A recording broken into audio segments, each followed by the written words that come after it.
everyone! Magandang gabi po sa ating lahat. Narito na naman po si Len para sa ating ika-7th day or ika-7 araw ng pagbabahagi ng ating video ng ating devotion. So, sa Christian faith po at paniniwala ay ang number 7 is a blessed number. Di ba yun nga may event na 777? Pinagpala daw yan kapag number 7. And right now, we know that we are blessed at pinagpala because we are sharing the gospel or the word of God for today. So, bago po tayo magpasimula ng ating pag-aaral ng ating daily devotion, huwag po natin kakalimutan lagi ang manalangin sa ating Panginoong Diyos. So, let's all pray. Ama namin Diyos na makapangyarihan sa lahat, narito po kami, Panginoon, muli at nagpapasalamat, Panginoon, sa pagpapatuloy, Panginoon, ng aming pag-aaral at pagbulay-bulay na inyong mga salita. Dalangin po namin, Panginoon, ang karunungan, Panginoon, na nagmumula sa inyo, Panginoon, at kayo po ang siyang mangusap, Panginoon, at maglukob sa amin, Panginoon, upang ang mababanggit lamang ng aking bibig, Panginoon, ay tunay na mga salita, Panginoon, na nagmumula sa inyo, Panginoon. Mangusap ka, Panginoon, ikaw at ang iyong anak na si Jesus, Panginoon, at ang banal na Espiritu, Panginoon, ang alam kong bumabalot at pumapatnubay sa aming magiging pag-aaral na ito, Panginoon, upang sa bawat isa na makakarinig, Panginoon, ay ito ay magkaroon ng mabuting impluwensya, Panginoon, para sa kanilang puso, isip at kaluluwa, Panginoon, upang makilala ka ng lubos, Panginoon, at sambahin ka, Panginoon. Muli, binabalik po namin ang lahat na papuri at pasasalamat sa tanging pangalan ng bugtong na anak na si Jesus. Amen. So, our topic for today ay may pamagat po ito na ang tungkulin ng alipin. So, sabi dito, papasahin ko po muna sa Lucas 17:7. Kapag nanggaling ang iyong alipin sa pag-aararo o pagpapastol ng mga tupa sa bukid, inaanyayahan ba ninyo siya agad upang kumain? Ang message. Ang pag-uusapan naman dito ay tungkol sa tungkulin ng alipin. Dahil noong panahon ni Jesus, kapag nanggaling daw ang isang alipin sa pag-aararo o pagpapastol ng tupa sa bukid, ito daw ay hindi agad inaanyayahan ng kanyang amo o Panginoon para kumain.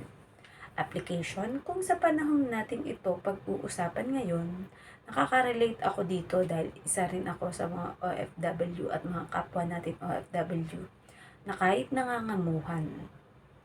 Dahil may mga amo o Panginoon tayo na nakatataas sa atin. Pinagsisilbihan natin sila at pinapasweldo nila tayo. Mapalad ang iba kagaya ko na nakatagpo ng mga mabubuting amo na laging nagbibigay ng mga kailangan ko at iba pang pagpapala. Ngunit laging sa Diyos ang pasasalamat natin ng lubos dahil ginagamit lamang silang instrumento ang ating mga amo o ibang nagbibigay sa atin ng mga biyaya. May iba kasi na pagod na sa trabaho at di pa mabubuti ang trato ng amo nila sa kanila. Yun nga. So, many can relate. Ayan. So, sa Bible kasi, halos maraming mga trabaho na mga nababanggit. Nandiyan yung tungkol sa pagtatanim, di ba? Tungkol sa pangingisda. Tapos ito nga, mostly kasi mga Israelita kahit nung panahon ni Abraham, ni Moises, ayan, at ng mga iba pang mga tauhan sa Bible, is uso na talaga yung kumbaga, meron silang amo, or ang tawag doon is Panginoon, pero maliit na letter P. Syempre, ang highest or biggest letter ng Panginoon ay para lamang sa ating Panginoong Diyos. Ayan. So, kung saan, yun nga daw, di ba, usually ng mga katulong or mga alipin noon, sa kanila kasi noon ay binibili nila ang mga alipin. Kumbaga, halimbawa, ako ay alipin nila, tapos yung mga anak ko or asawa ko is pwede rin nilang bilhin o kunin at gawing mga alipin. So, ang mga alipin ng mga panahon sa kanila ay talagang magtatrabaho, maglilingkod sa mga amo nila. Yun nga, kapag kailangan kumain, kailangan maligo, or kailangan linisan ng mga buong bahay or what or something. So, alam niya naman kahit sa mga Middle East is marami pa rin yung ganyan. May mga domestic helper din na kagaya namin dito sa Hong Kong. So, yun lang ang kaibahan. Merong mga amo na kapag natapat ka talaga sa mabubuting amo kagaya ng mga amo ko. Kaya nga I'm so thankful to God dahil simula ng pagdating ko dito sa Hong Kong mula nung 2013 is pinagpala niya na ako na napupunta ako sa mabubuting amo. May iba-ibang mga situation sa mga iba't ibang amo, but ayun, awa ni Lord, ako ay pinagpala niya na ang aking mga amo ay napoprovide ang aking mga pangangailangan dahil kwarto, pagkain, mga basic needs mo, 'di ba? Pahinga, ganyan. And ayun, ang pinagpapasalamat ko lang kay Lord, hindi ako napunta sa mga amo na masasama na kung saan kapag halimbawa makagawa ka ng pagkakamali, isasaktan ka or basta yung mga super ganun. Kaya sobrang thankful kay God because pinagpala niya ako sa mga mabubuting amo. So, para naman sa iba na mga nakakaranas na hindi nagkaroon ng mabuting amo, ang magagawa natin dyan is, ayun, ipag-pray natin kay God na nawa si God ang magpabago ng puso or pag-uugali ng ating mga amo. But sabi nga, kapag naglilingkod tayo sa ating mga amo is turing natin na parang ang Panginoong Diyos talaga ang ating pinaglilingkuran na we will do our best para mapagsilbihan sila kung kailangan natin sila ipagluto. Yung kumbaga, mahalin ba natin sila na parang mga kapamilya din natin na inaalagaan natin mabuti. Dahil yun nga, sabi nga sa nakalagay dito sa sinulat ko, sila yung nagiging daluyan ng pagpapala or ginagamit na instrumento ng Diyos para mabigyan tayo ng sweldo, di ba? Para meron tayong maipadala sa mga kapamilya natin sa Pilipinas. Dahil yun nga, di ba?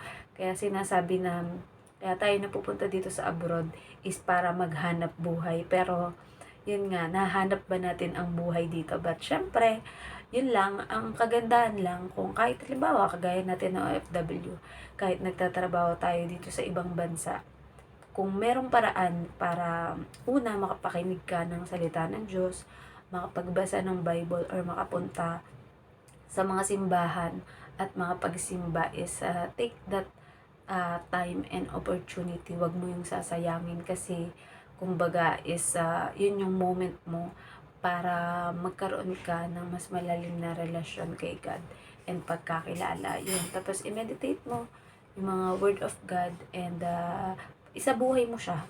I-apply mo siya sa sarili mo para kumbaga makikita mo if nakaka-relate ka ba sa mga nilalaman ng Bible. Kasi sabi nga ang Bible is love letter sa atin ni God and last will testament na kumbaga kung babasahin mo siya at i-enjoy mo yung pagbabasa mo sa kanya and yun, makaka-relate ka. Syempre, minsan may mga salita sa Bible na medyo malalim or mahirap maintindihan, pero ngayon naman very high-tech na eh. Kung halimbawa may hindi ka masyado maintindihan, pwede may i-research kay Google para ma-explain sa'yo ng maayos or dun sa episode or explanation na maiintindihan mo.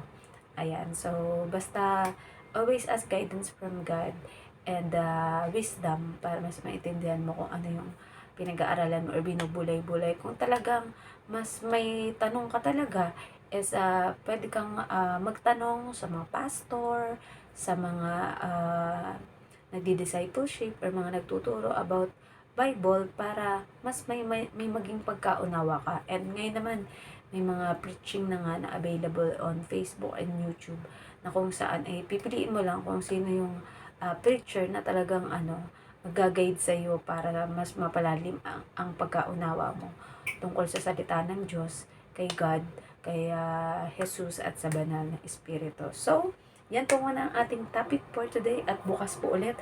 So, ating i-end po ito sa panalangin. Ama namin Diyos, magpangyarihan sa lahat muli.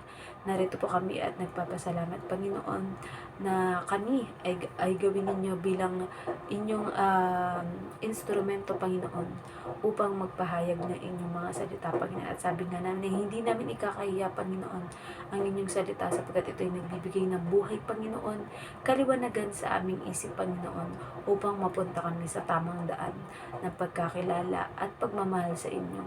At nawa, dalangin po namin, Panginoon, na sa aming pag-aaral, Panginoon, inyong mga salita, Panginoon, sa bawat araw ay mapalakas po kami, Panginoon. At dinadalangin din po namin ang lahat ng mga deepest prayer ng bawat isa, Panginoon, mga pagpapala, Panginoon, kagalingan, Panginoon, at sa lahat ng aspeto ng buhay, Panginoon, ay alam namin, Panginoon, na ibubuhos mo ang ang iyong pagmamahal, Panginoon, at grasya para sa bawat isa sa amin. Dalangin po namin na patuloy na kami ingatan sa bawat araw, Panginoon, at tulungan niyo kami, Panginoon, upang maging pagpapala sa aming kapwa. Ito po ang aming samot-alangin sa matamis sa pangalan ng bugtong na anak niya si Jesus. Amen. So, medyo napahaba po ako ng konti. Sorry po. And good night. God bless everyone. See you sa next nating gagawin na devotion. Bye!